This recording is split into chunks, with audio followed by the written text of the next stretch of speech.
I'm Frank Garza, and welcome to Here and Abroad, a podcast that follows the U.S. men's national team and their player pool across Europe, MLS, or wherever else they play their club football. On today's show, we're going to update our projections for the final USMNT World Cup roster. We're about a month and a half away from seeing the roster Pochettino names for the March friendlies, and less than 5 months away from the U.S. team's opening match of the World Cup. To help me today, I've invited Larry Henry Jr. to join the show. Larry is the managing editor for SBI Soccer. Larry, we did this together back in November. I'm excited to get your new take on the roster here in February. Welcome to the show. Hey Frank, good to be back with you. Happy New Year. It's a new year and it's World Cup year, baby. We got the World Cup coming. I know you can sense the excitement in my voice. But yeah, it's definitely exciting knowing that we got the World Cup coming up in like you said, 5 months time. We got the March friendlies, some big March friendlies coming up in about less than 2 months time. So yeah, excited to be back with you and good to chat with you again and excited to break it all down. Yeah. Yeah, I'm again excited. I mean, just to say that it's less than 5 months away is crazy, and we're soon going to be getting our next peek at what Mauricio Pochettino thinks the roster is like. But we're going to take a crack at it today. Like I said, you and I did this back in November. We're just going to be updating our list from there. A couple notes I want to make about it. This is not if the World Cup started tomorrow, here's what our roster would be. This is not us trying to predict the March roster. We're actually looking out to June and trying to predict what that final USMNT 26-man roster is going to look like. Because I say that because I truly think that what I'm going to present, at least from my end, it wouldn't surprise me at all if it doesn't match what Pochettino throws together in March, both because of injuries, because of form. But I'm kind of projecting, what I think is going to happen over these next 5 months. Back in November when we did this, you and I only disagreed on 2 players. I had Joe Scally as my last defender. You had Austin Trusty as your last defender. And then I had Brendan Aronson as my last forward. You had Alex Zendejas. So we only had 2 differences the last time. Let me just get a preview from you. How many changes, you don't have to tell me who, how many changes did you make for your roster today versus November? I definitely have a few. I think I wouldn't say I have the exact number on top of my head just because I don't have the full list in front of me right now, but I do know there's definitely a few, and there's definitely one guy that you mentioned there that I had shifted in and as back in just based off of some recent form, recent news and everything like that. But yeah, I definitely think you said we had 2 changes. I definitely think there might be a few more this time in comparison to November. Okay. Yeah, so I'll give you a little preview. I've made 2 changes from my roster in November. It was tough. I thought about more, thought about less, but ultimately I settled on 2. Let's just get straight into it. Those of you watching on YouTube will be able to see the screen I'm sharing, which is going to show you kind of a live look at my roster and Larry's roster. We'll start with goalkeepers. I'll go first. I didn't make any changes from November. I still have Matt Freese, Matt Turner, and Patrick Schulte as my 3. There's not a lot of data on any of these guys, since November. I mean, they're all MLS guys. None of them have really played a match, I don't think, since then. And so, and there's nobody in Europe who's like tearing it up. And so for now, I just left it at these 3 guys. How do you have the goalkeepers? No, I'm the same with you. I think the 3 guys that are both on our list. I think those will eventually be the 3 guys that get called in, just in terms of how much they're playing. Matt Freeze, I don't see him giving up the number one job anytime soon, unless, knock on woods, there's a form issue, there's an injury issue. Matt Turner, I think, brings a lot of experience as well, should he need to step in. And then you have Patrick Schulte, who I think is the number three right now. One option I kind of considered maybe was Ethan Horvath. I know he hasn't featured all too much under Mauricio Pochettino. He did just recently complete his transfer to MLS today, going to the New York Red Bulls from Cardiff City. So that'll give him an opportunity to play more regularly again. But I think, with 5 months until the World Cup, I don't know if that's enough time for him to really force his way into the mix, maybe as the number three. But overall, I think these three guys, Freeze, Turner, and Schulte, are going to be the guys we see called in. Yeah, I still think it's a pretty wide open competition. I think Matt Freeze is going to be there no matter what. I don't think Matt Turner and Schulte have locked up their spots, and so we'll see what happens once the MLS season gets underway. But for now, I mean, I just don't have anything to change my mind from November. Sounds like you don't either. Okay, then let's go to goalkeeper. And let me unhide here. I'm sorry, let's go to defenders. My bad. And so what I have here is the defenders. I'm going to let you go first on this one, Larry. We both chose 9 defenders last time. Maybe take me through your list and who you're going to put in the roster. Yeah, I know you and I had only one difference with Joe Scally on your list, and then Austin Trusty for mine. I just don't see anybody forcing their way into the mix to beat out these 9 guys. I think when you look, at least, breaking it down, Chris Richards and Tim Ream, I think they're your starting center backs when the competition gets underway. They're the number one, number two guys. I think Miles Robinson, Mark McKenzie, they're going to fight for that number 3 center back position, which we've obviously seen Pochettino use that 3 center back system throughout 2025, and whether he kind of sticks with that or puts an extra right back in as that right-sided center back, that kind of remains to be seen. But I think those are the 4 center backs right now in terms of form and fitness and who's available. Left back, Anthony Robinson's playing again. He's injury free. He's playing a lot of minutes. He played a lot over the holiday period. So it's great to see him back. Big thing for him is fitness. Can he stay fit? Can he stay injury free? Because if not, that's going to, I think, throw a little bit of a wrench into the left back position. And I think right now the number 2 would be Max Arfsten, considering he played a lot of minutes for the national team in 2025. I believe he's the number 2 option at this time. I would say John Tolkien is right behind him at this point for that position, but I think Arfsten has that over him right now. And I think he will fend off John Tolkien by the summertime. And then right back, it's a little interesting because, again, you have Serginho Dest. He's playing regularly for PSV. Similar to Robinson, can he stay healthy? Can he stay fit? Because if he is, he just brings a whole different dynamic at right back or right wing back.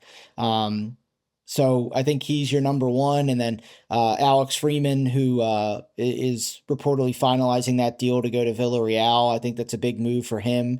He had a really good year, 2025, for Orlando City and for the national team. So I think he's the number 2 at right back at this time. And then I know Joe Scally is in the mix. I still eventually see Freeman holding him off. I think he's a little bit younger, a little bit maybe more versatile in the final third compared to Scally. But Scally has played that right-sided, that third center back role for Gladbach and the national team. So maybe that gives him a little bit of an edge, but I think a little more of an X factor. I think I would go Freeman over Scally. And then with Trusty, Austin Trusty, I think he can give you a little bit of versatility. At center back, he's playing week in and week out for Celtic. Cameron Carter-Vickers' injury helped a little bit with that and opening the door for him to play.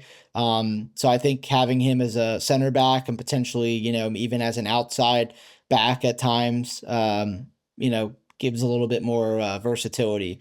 The only guy I think maybe, other than John Tolkien, that could force his way into the mix, it would be like another X factor, and that's Noah Kai Banks. He's played a lot of minutes for Augsburg and is still very young, but is playing week in and week out in the Bundesliga, which is not easy. And you never know when World Cup comes around. Some young players might get called on that we maybe don't expect, and I think he's a guy that potentially could be in there, you know, in the summertime. But everybody else, Carter Vickers is out long term. He won't be back before the World Cup. George Campbell was a guy that I was hoping maybe got a chance, but it doesn't look like it at this stage. And then a lot of other guys who are maybe, Walker Zimmerman is experienced, but hasn't played a whole lot under Pochettino. Yeah, so I would say I don't think I'm changing anyone in my defensive group at this time. So you're going with the exact same 9. Chris Richards, Tim Murray, Miles Robinson, Mark McKenzie, Austin Trusty, Anthony Robinson, Serginho Dest, Max Arfston, Alex Freeman. Okay. Yep. I also didn't make any changes to my defenders. The only difference I have versus you is I'm going with Joe Scally over Austin Trusty.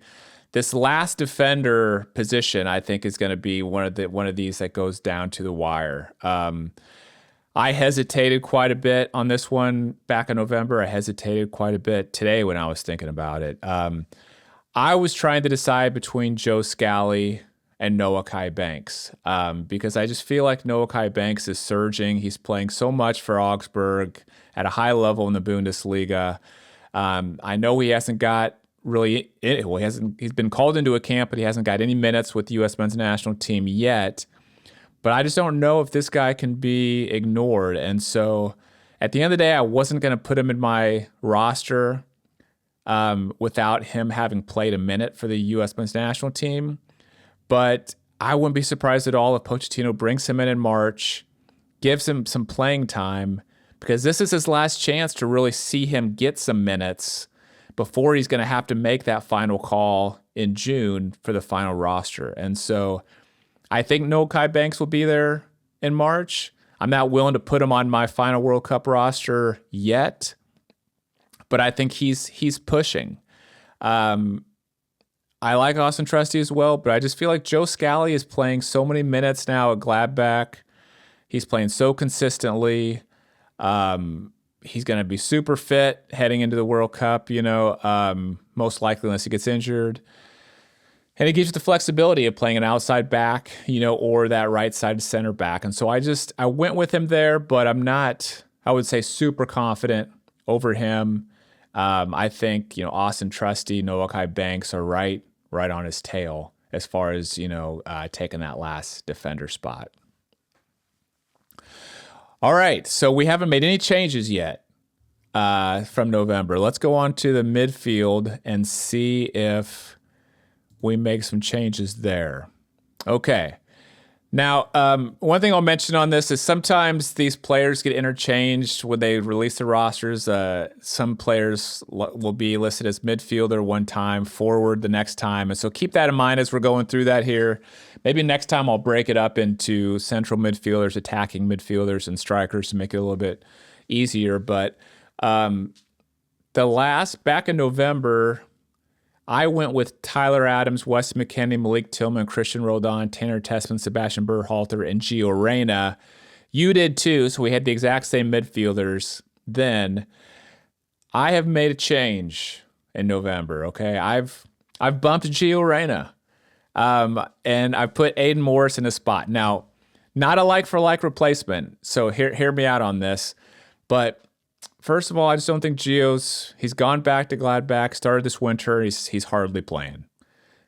He was starting when Flo Neuhaus was injured. Neuhaus is back. Reyna, he didn't win the job. He's back on the bench. And I think he was out over the weekend with a muscular injury. And so I have, it's going to come down to the wire, but I just have a bad feeling about Gio. I don't have the confidence that he's going to win a starting spot with Gladbach and get a lot of playing time. He hasn't scored any goals or assists so far this year. I don't know if that's going to change. He has all these injuries all the time. I just think at the end of the day, he might get left out. And I think a player like Aiden Morris, who's given you 90 minutes, I know he was injured, what was it, December, January, but he's back. He's going 90 minutes every single week. I think Pochettino's going to value that, and I put him in there. But this is good. This was a real tough call for me. I considered Gio. I considered Jack McGlynn. I considered even Timothy Tillman because I thought he had a really strong game against Uruguay, in the last window. But ultimately, I think there's only going to be room for like one kind of specialist on the roster. Somebody that's not going to start, but you're going to bring them in because they do one thing like really well, like Sebastian Berhalter with his set pieces, Jack McGlynn with his set pieces and his long range distance shots and his passing, Gio Reyna with like the skills he could bring in towards the end of the game. I think there's going to be room for one specialist in this group, and I'm giving that to Berhalter right now. But I think Gio Reyna and Jack McGlynn are going to be in that conversation as well, all the way up to the World Cup. Of those three, I ultimately think only one of them is going to make it in. I decided to go with Berhalter to keep him in there on this one. What about you? Are you making any changes to your midfielders? Yeah, I'm actually going to make one change as well, and it's fun. It's funny that you brought it up because it's the similar change that I had, which was taking out Gio Reyna and putting in Aiden Morris. I think when you look at the two, right, Gio Reyna hasn't. He had a really good game against Paraguay. He really needed it. Definitely one of his more impactful performances of recent time.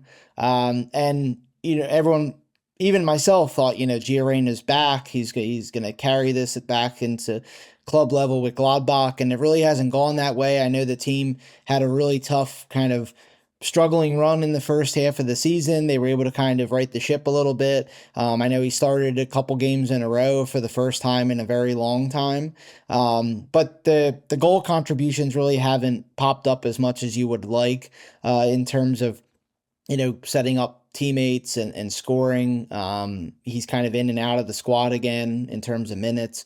And I think when you look at Aiden Morris, again, two very different players, but Aiden Morris has missed a month from November to December. He had an ankle problem, has come back and jumped right back into the Middlesbrough starting lineup not like nothing ever happened.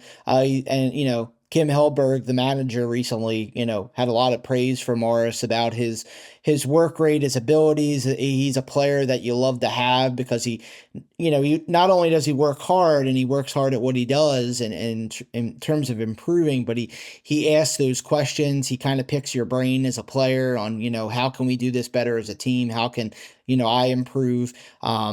And I just wrote a recent article about it at SBI, and it was, Morris has definitely come back and helped a lot with Middlesbrough, and now, this is his third manager now at Middlesbrough since he's joined, and doesn't seem to really matter who the manager is. He's racking up the minutes. He's had over 60 appearances since he's joined. They're in the promotion race right now in the championship. So I think he definitely will help the U.S.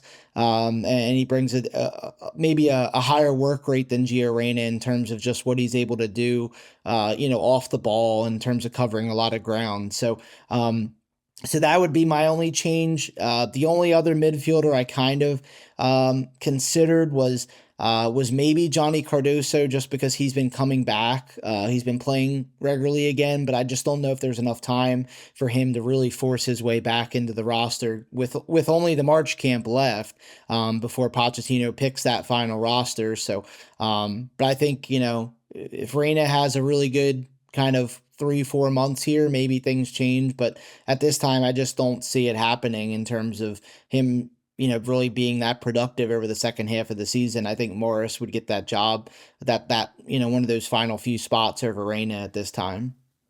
All right, so we both took out Gio Reyna, put in Aiden Morris, and we're leaving out guys like Jack McGlynn, Yunus Musa, Johnny Cardoso. Timothy Tillman, and the likes. I mean, yeah, I've kind of given up on Cardoso. I don't even think about him anymore. I know that could change, but I just feel like he's gotten so many opportunities, hasn't won it, and he's kind of run out of time. But we'll see if he keeps playing at Atletico Madrid and earns a spot back. But midfield is pretty loaded, and it's going to be a very tight competition between a lot of these guys. And man, don't sleep on Timothy Tillman. I didn't give him any shot, but I just thought he looked so good against Uruguay, and that's the best we've seen this team play under Pochettino. And so he started that match. It wouldn't surprise me if Pochettino brought him into the March camp because of that. I mean, I personally think it's going to be really hard for Pochettino to leave anybody off of that March roster that started the match against Uruguay, because that's the best performance this team has had. And how can you tell somebody like you were part of the best performance this team has had, and now I'm not going to include you on the roster in March? I mean, I think he's going to give a lot of those guys a chance, but that would be people like Timothy Tillman. John Tolkien started that match. It'll be interesting to see what he does there. And there's just a lot of competition in this midfield group. Okay, so let's move on to the forwards. I'll let you go first here, but just to recap, last month, you went with Pulisic, Weah, Balogun, Pepe, Haji Wright, Diego Luna, Alex Zendejas. I was the same, except for I changed out Alex Zendejas for Brendan Aronson. So what are you doing this month with your forwards? Yeah, these were the tougher picks out of any of the position groups for me, just because of, I think with the number 9 situation, and also with, some versatility that some of the guys bring. I went ahead and I took out 2 players from this. I took out Alex Zendejas, and I actually took out Diego Luna as well. And I inserted Patrick Agyemang and Brendan Aronson. And I'm kind of kicking myself for not having Brendan Aronson back in the fall, because, at that time, right, people weren't, Brendan Aronson wasn't really, he was playing week in and week out, but the goals weren't coming, the assists weren't coming. Obviously, things have changed a little bit. He's been able to score some big time goals. He's had some assists. Leeds have had some really good results, right? Beating Chelsea, tying Liverpool, tying Man United, almost coming close to beating Newcastle in that game that Aronson had a brace. And even if he doesn't score assists, he's getting a lot of praise from the Leeds fans, from Daniel Farke, on his performances and just being able to be a threat, and that's what you want to see from Brendan Aronson. I think at this time, comparing him with Alex Zendejas, I know Zendejas just had a month off in Mexico. He kind of ended the fall season a little bit banged up, was injured. He's missed the opening couple matches for Club America in the spring season. Reportedly should be back soon, which is good for him. But I just think, looking at it again, Brendan Aronson's been a part of the U.S. team for several years now, whereas Zendejas has kind of been in and out. I think that Aronson gives you, more than Zendejas in terms of just his work rate, his pressing, versatility, because he can drop in as a midfielder as well. So I would go with that switch. And then 2, I know it looks a little different having 4 potential number 9s out of these 7 guys, right? With Balogun, Pepe, Wright, and Agyemang. Pepe can play a little bit outside if he needs, or can team up with somebody. Wright has brought more versatility to his game in recent years, can play out wide, or can team up with another forward. I just think Diego Luna is a little bit on the way out, just because of the fact that, he didn't really convince me at times. throughout 2025. I know he works hard and he's aggressive, and I know that was at the game he broke his nose and he had blood gushing from his face. But I think you're gonna need more guys that are can score, and I think Ajiman right now, in terms of what he's been able to do at Derby County, he stepped up. In the last couple weeks with some big goals for them. They're in the top six race. And I think he just gives you a lot more physicality than the other strikers do. And I think you're going to need that in a World Cup game, a knockout round game, or, match day 3 when you need a result to go through. He's a guy you can bring off the bench and it's going to just be a pest. He's going to win fouls. He's going to win aerials.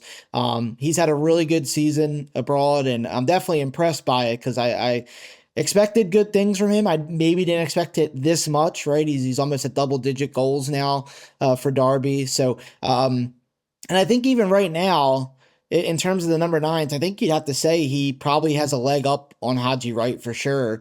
If you had to take all 4 guys, he's the number 3 guy right now, just in terms of he's been a little bit more consistent at club level. And whereas Wright is, had a very lengthy goalless drought before he, kind of turned it back around. So, so those would be the 7 guys. Pulisic, where he's going to be. Way is going to be on the right side. And then hopefully all these guys can stay healthy, because obviously Pepe's been out with a broken arm.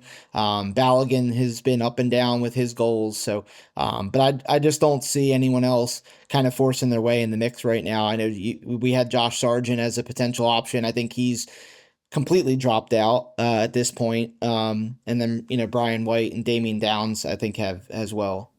Okay. So you're going with Pulisic, Weah, Balogun, Pepe, Ajiman, Wright, and Aronson. Yep. Right? And you kicked out Diego Luna and Alex Zendejas, and you brought in Patrick Ajiman and Brendan Aronson in their place. I also brought in Patrick Ajiman. I agree with you. I think he's kind of taken the lead for that number 3 striker position. I think he's passed Haji Wright. And so I booted Haji Wright from my list. This one is another one that's going to be real close. I just think Ajiman's outperforming him right now. And so really the difference you and I have in forwards is you have Haji Wright and I have Diego Luna in. And I hear what you're saying about Diego Luna. How he gets off to the start he gets off to in MLS is going to be so imperative for him. I still just think Pochettino loves this guy and believes in him and thinks he's a good guy to have on the team. I'm not sure that he feels as strongly about Haji Wright. But we'll see. This one's gonna be really tough. But Patrick Ajiman, he continues to impress. I mean, I think he's playing better at Derby County than he did at Charlotte, in my opinion. He's not only made the move, but now he's helped his cause. He's shown that he can do it in a different league and play better, or at least, not miss a beat. Okay, so then I guess at the end of the day, once again, we only have two that we disagree on. Yep. Joe Scally versus Austin Trusty, and then Diego Luna versus Haji Wright, which I think is pretty amazing. The one other thing we're gonna do is we're gonna share who, kind of like in the NCAA March Madness, tournament. When the people are making predictions, they give you their last 4 in, last 4 out to kind of analyze these bubble teams. Larry and I are gonna give you our last 3 in and first 3 out for this roster. And I'll share mine first with you, Larry. A lot of it you're going to be able to figure out, I think, just from our discussion.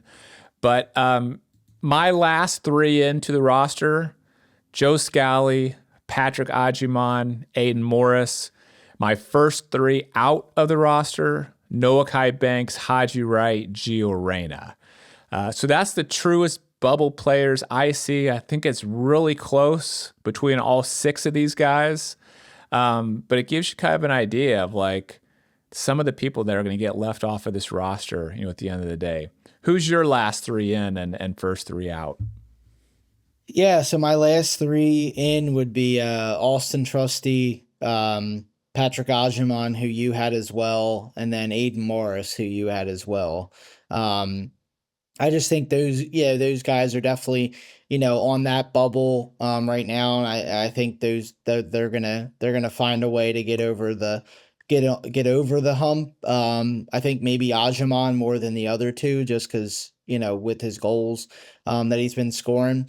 The first three out would be for me would be Gio Reyna, who you had, Joe Scally, and then Alex and Dejas. Because I really think Alex and Dejas is closer maybe than people think, but again, it really all depends on, I know he's coming back from injury and it's going to be a long season for him at Club America, and can he kind of deliver the goals and assists like he's been doing there, and then ultimately, can he stay healthy and be part of that March team? Because he did show some positive moments. I remember he had that goal in the fall window. I believe it was against Japan. And he had a really good performance that night. But, since then it's been pretty quiet. And then he's obviously been hurt. So yeah, so those are my last three in, first three out. Yeah, I definitely think Alex Dejas, he's going to have his say, and I wouldn't be surprised at all if he made it. It sounds like looking at each of our last three and first three outs, maybe where we're differing there is you have Alex and Dejas a little bit higher than I do, and I have Noah Kai Banks a little higher than you do. I mean, where do you sit on Noah Kai Banks? How close is he to making your roster? I think he definitely. I know there's more experienced center backs for Pochettino to pick, like a Walker Zimmerman or Tristan Blackman, or those two. I think come to mind when I think of experience and the amount of minutes they've been able to play, in MLS. But I just think that, Banks, if you want a guy who is a little bit of an X factor and is younger and can maybe, he's playing in a very different league and a better league and in the Bundesliga, I think he's definitely going to be in contention. It really, comes down to, I think, that March camp. I think if he somehow if he does get into the March camp, then there's a good chance we see him come World Cup if he stays healthy. If he's not there in March, then I just don't know if he's going to force his way in the final 2 months of the season, or a month and a half before that those May friendlies kick off. But he's definitely closer than people think. I'll say that for sure. Especially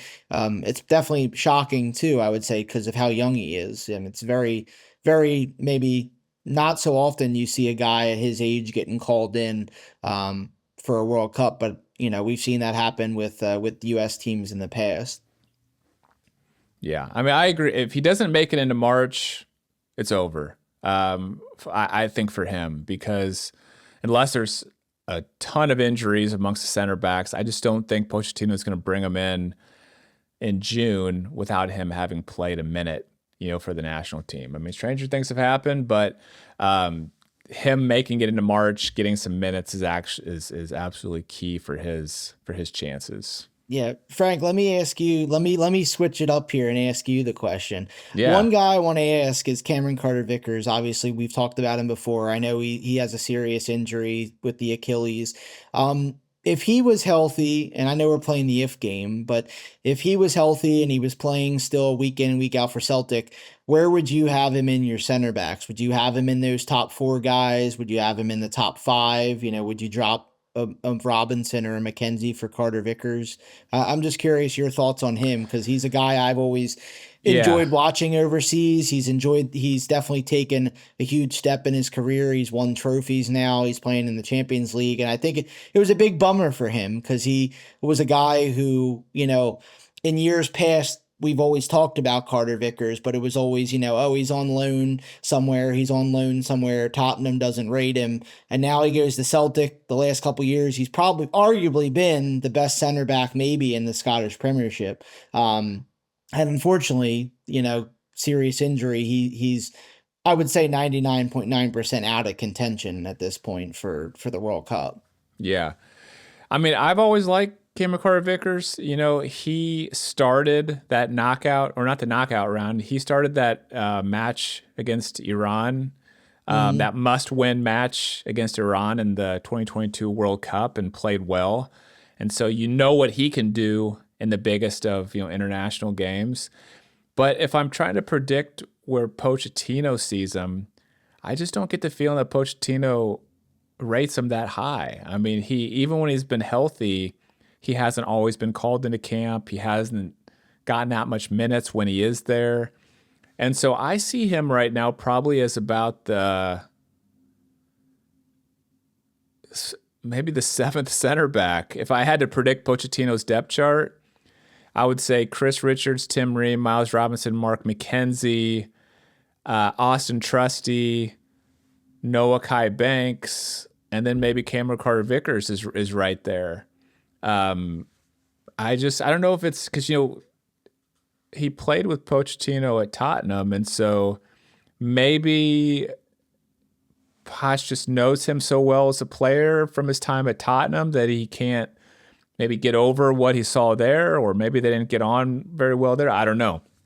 But Yeah. he doesn't seem like a guy that Pochettino ranks very high. I mean, would you put him higher than that on your depth chart? Yeah, I mean it's tough because I think I think when he's healthy, when he's healthy, he's always been in the mix for like that third center back, fourth center back with Miles Robinson, Mark McKenzie. It always seems to be like every roster projection piece I've done for previous windows, it would be, Richards, Ream, they're in unless injured, and then it would always be, who would be the third guy? Would it be Carter Vickers? Would it be Trusty, McKenzie, or Robinson? And with Carter Vickers going down, that really opened the door for Trusty because, he wasn't really starting all that much the first half of the season at Celtic until Carter Vickers went down. And I think that really, obviously helped kind of force his way maybe back into the national team picture as well. So I don't know. I think when he's healthy, I could definitely see him maybe in that like fifth spot, or like, fighting for the fourth spot because, Pochettino and him do have history. They're all very different, right? Trusty's definitely taller than Carter Vickers, and Carter Vickers is a little bit more, I would say a little bit more safer in terms of his decision making with passing. He's kind of just around the back or to the midfielders, whereas, Trusty might, over the top balls and brings a little more on set pieces. But yeah, it's interesting. I wanted your opinion just because that is one of the guys that, knock on wood, the U.S. has been very fortunate in terms of the amount of guys that are available right now. In terms of injuries, we're not really talking about too many guys that are, seriously injured that are already ruled out for the World Cup. I mean, I know Tyler Adams is still sidelined, and Anthony Robinson missed most of the first half, but you have to say they've been pretty fortunate in terms of guys being healthy at this stage. They have, yeah. I mean, if Cameron Carter Vickers made the squad, I'd be happy if he got into a match. I'd fully trust him. I mean, I like the guy. I just don't get the feeling that he's that high on Pochettino's depth chart. So we'll have to see.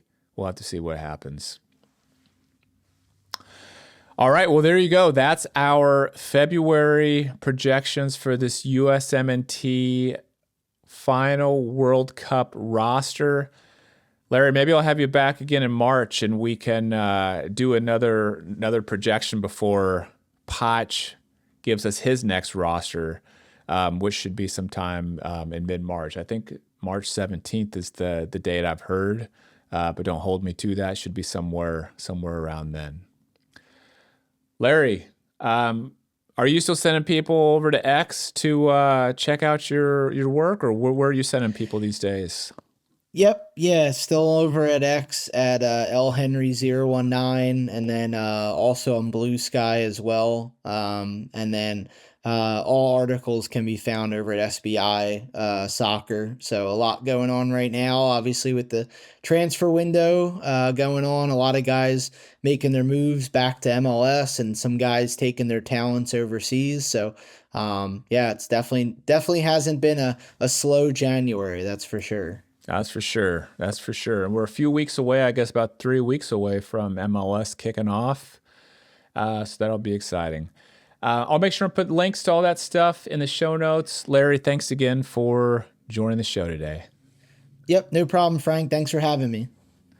And thanks to everyone for listening to Here and Abroad. If you enjoyed the episode, please do me a huge favor and hit that subscribe button if you're watching on YouTube, or that follow button if you're listening on Apple Podcasts, Spotify, or somewhere else. Thank you so much. I'm Frank Garza. You can follow me on X at FrankGarza007, and I'll be back next week with a new episode.